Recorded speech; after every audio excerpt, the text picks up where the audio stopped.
Bonjour à tous, nous sommes toujours dans l'étude de la prophétie, section 2. La question qu'on me pose souvent, c'est la suivante: est-ce que je peux prophétiser? Est-ce que tout le monde peut prophétiser?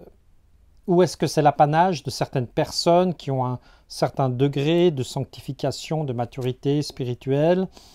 Eh bien, la réponse, elle est très simple. Nous la trouvons dans l'épître, encore une fois, de 1 Corinthiens 14, que je vous encourage vraiment à lire, de prendre le temps d'étudier cet épître parce que c'est un peu le manuel de la prophétie.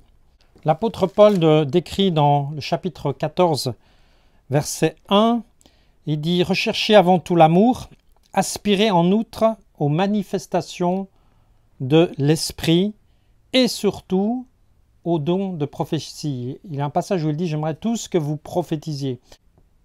Donc pour l'apôtre Paul, le don spirituel, le charisma, est donné par grâce. C'est important de le souligner ici.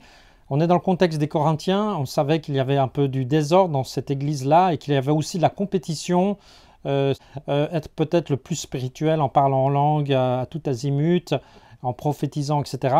Et Paul va remettre de l'ordre dans cette église de Corinthe, mais il va encore le faire, et c'est important de le souligner, avec beaucoup d'amour. Si j'avais été lui, peut-être j'aurais dit maintenant, vous arrêtez tout, on revient aux bases, etc. etc. Vous ne prophétisez plus, vous arrêtez de parler en langue. Voilà, eh bien pas du tout. Paul va essayer de discerner ce qui est bon chez les Corinthiens. Dans la liste des 9 dons, il va pointer un don spirituel, et c'est celui de prophétie. C'est celui-là qu'il met en avant. Ce don de prophétie, donc je rappelle, c'est une capacité donnée par Dieu, c'est un outil que Dieu nous donne par sa grâce.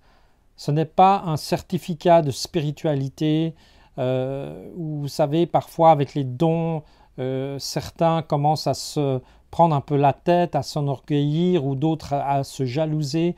Rien de tout cela. Le don spirituel, il faut le comprendre simplement comme une grâce de Dieu, pour ceux qui le désirent, pour ceux qui le demandent.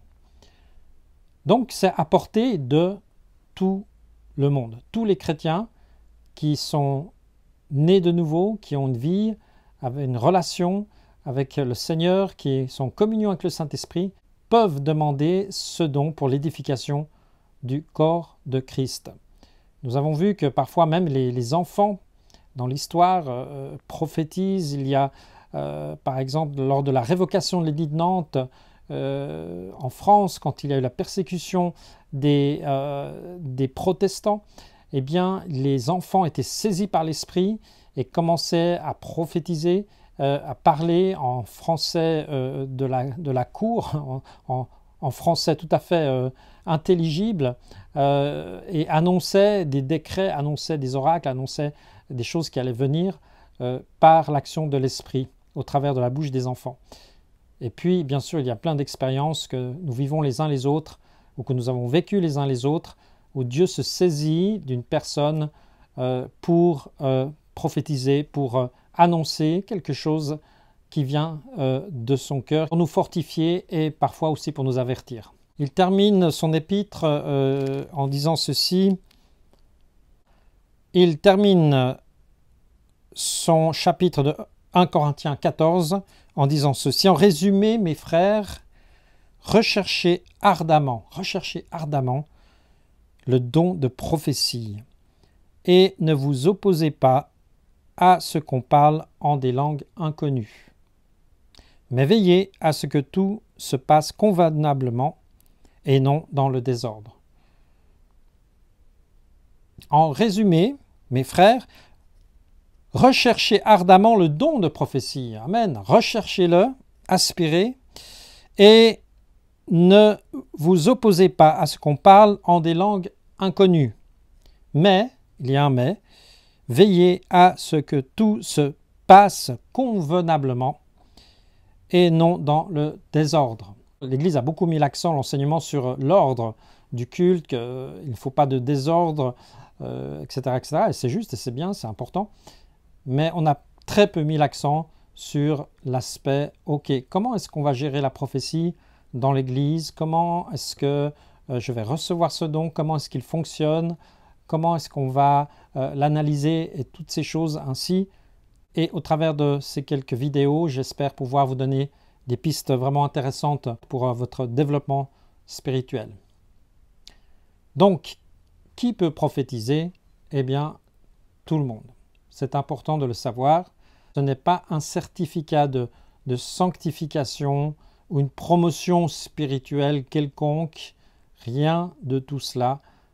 Encore une fois, c'est un cadeau de Dieu. C'est une grâce extraordinaire. Nous devons le demander. Ce don est important, comme nous le verrons, pour l'édification, pour la consolation, l'exhortation. On verra chacun de ces mots un peu plus tard, ce qu'il signifie réellement selon la parole de Dieu. Comme je le disais dans mon introduction, le prophétique doit toujours tenir de la globalité de la révélation de Dieu, c'est-à-dire ce mouvement qui traverse toute la parole de Dieu. Elle est cohérente dans le prophétique. Nous trouvons bien sûr toute la dimension prophétique de l'Ancien Testament. Les prophètes, ce serait une étude absolument extraordinaire à faire et qui demanderait beaucoup de temps. J'aimerais ici juste pointer un passage de l'Ancien Testament. Vous savez que l'Ancien Testament, c'est l'ombre des choses à venir. C'est une préparation où il y a la pleine révélation en Jésus-Christ. Et nous trouvons un passage intéressant avec Moïse, qui finalement, nous allons le voir, a le même souhait que l'apôtre Paul. Quand l'apôtre Paul dit « J'ai souhait que vraiment vous prophétisiez tous, recherchez ce don, il est important, pointez vers ce don ».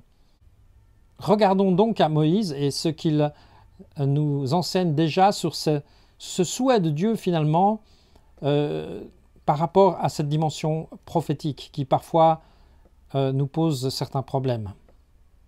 Nous trouvons ce récit assez étonnant dans Nombre 11, ce récit qui nous démontre d'une part l'intention de Dieu de oindre des hommes pour la dimension prophétique, mais aussi, je crois, l'attitude de cœur de Moïse. À la réponse de Josué, je vais lire le texte.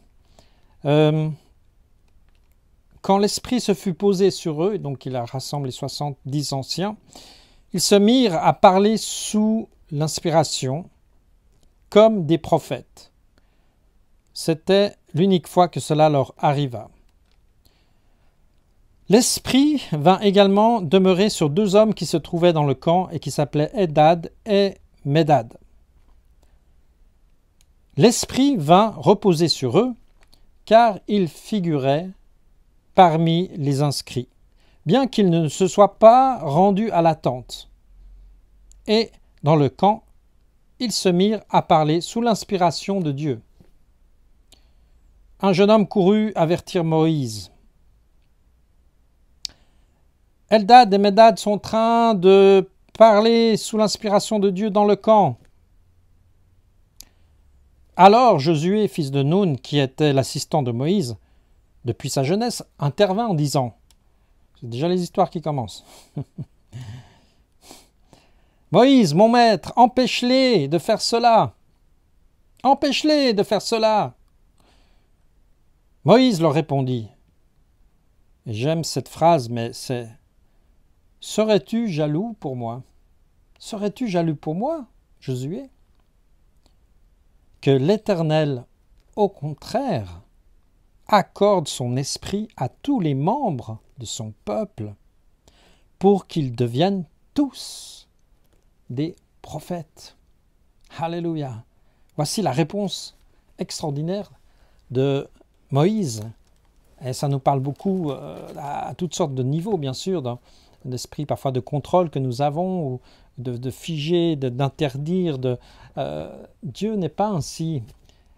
Et il aime ceux et celles qui se mettent à sa disposition, à la disposition de l'Esprit, pour recevoir une parole, une pensée.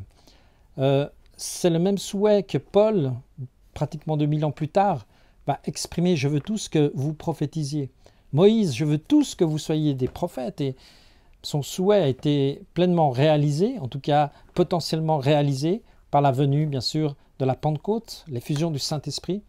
C'est ce merveilleux Saint-Esprit qui est venu Ce Saint-Esprit qui était simplement dans l'Ancien Testament était juste réservé aux rois, aux prophètes et aux sacrificateurs. Seuls eux avaient l'onction, seuls eux avaient l'Esprit de Dieu, mais au travers de Jésus-Christ, de sa mort, de sa résurrection, eh bien, nous savons que Jésus nous a envoyé le Consolateur, le Paraclétos, le Saint-Esprit, qui est descendu sur toute chair. Ça avait été annoncé par le prophète Joël, bien sûr. Dans les derniers temps, j'enverrai mon esprit sur toute chair. Sur toute chair. Sur toute chair. Alléluia. Vos fils et vos filles prophétiseront.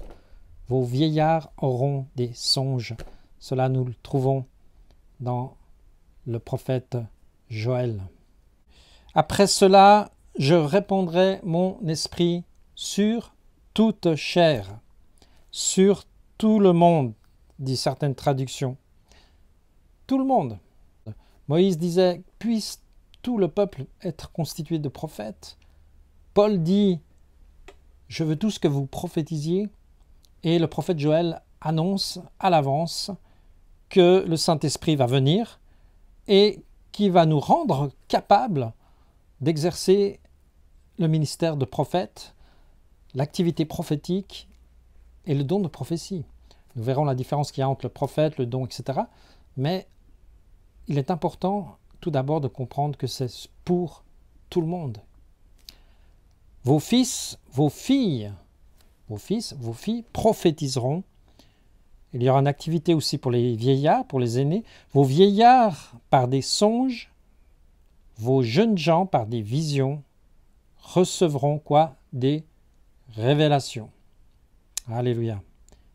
Et même sur les serviteurs, sur les servantes. Donc il n'y a pas une dimension de caste, de classe sociale, une éducation spéciale. Non, rien de tout cela. Le Saint-Esprit vient sur toute chair. Sur les enfants, sur les esclaves, sur les serviteurs, sur tous. Moi, je répandrai mon esprit en ces jours-là. Amen. Et nous sommes dans ces jours-là. La Pentecôte est arrivée. Le Saint-Esprit nous a été donné. Imaginez quelle bénédiction. Alors recherchons ce don, approfondissons-le et utilisons-le pour la gloire de Dieu, pour l'avancement du royaume, pour l'édification, l'exhortation, la consolation. Que le Seigneur vous bénisse.